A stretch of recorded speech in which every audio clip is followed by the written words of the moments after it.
Okay. One more today. And it's another one I don't know, which is most of these.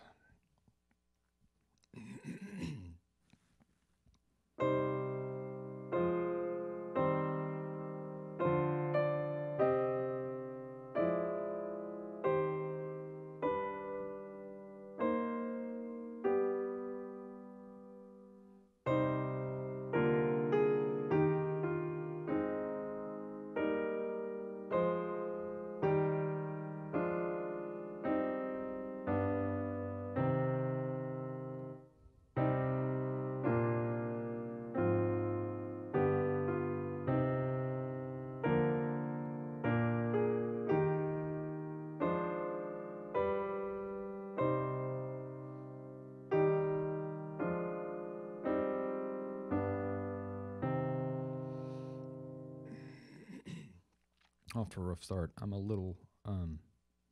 always just a little weaker at reading things in minor than major. Also, things without bar lines, and it's really common in this hymnal. It throws me off sometimes. All right, let's give it another read.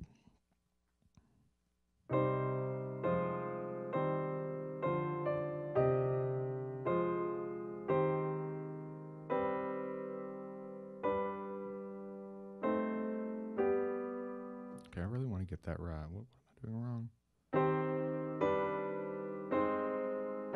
Okay, there we go.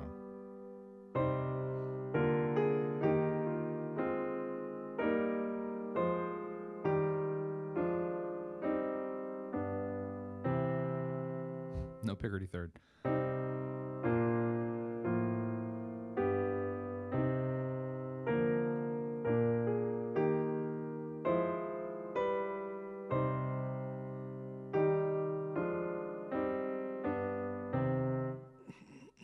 Still not as accurate as I would like, but I am trying to push the tempo a little bit.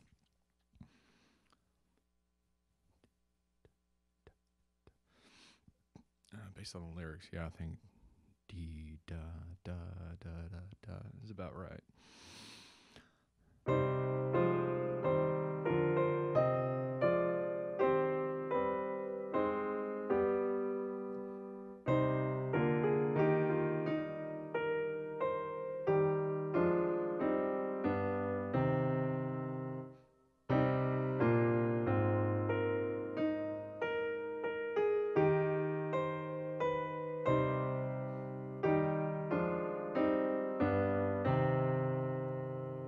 Yeah, dropped a whole lot there on that last one.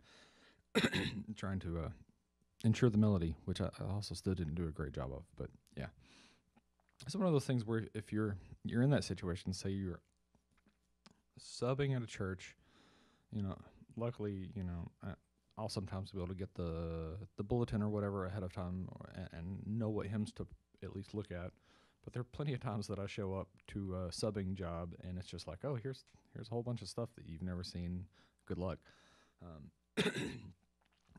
And if you're lucky, you have time between parts of the service to sort of look ahead at all the hymns. So you're sort of sight reading them in your head, and that little bit is enough. One of the things when I'm practicing stuff like this is I try to sit down and I do the thing you're not supposed to do. I don't look over them at all. I try to start and just get surprised as I go by things. But if you're going to sight read more properly, you would generally want to look over something, kind of pick out the spots that would trip you up when you're playing on the fly. It's just that I'm always thrown into situations where I have to read on the fly, and I have been in, and it's just, oh, whoops. So, like, I like to practice having that sort of shock. But no, in a service, if you're just throwing things, you can look at them between parts of the service, and that's helpful. But also, I find that once you start going, like I said, prioritize the melody. But once you've got a couple of rounds going, especially if it's like 4 or 5 or 6 verses, you start to pick up more of it anyway. Like your hands are kind of used to what you're playing already. And you just make less mistakes as you keep going. Also, by then, if you're 4 verses in and you didn't completely butcher giving them the melody to start, the congregation is pretty comfortable with where the melody's at, and you have a little more room to fill things in and not prioritize that, and then maybe start filling in more low end.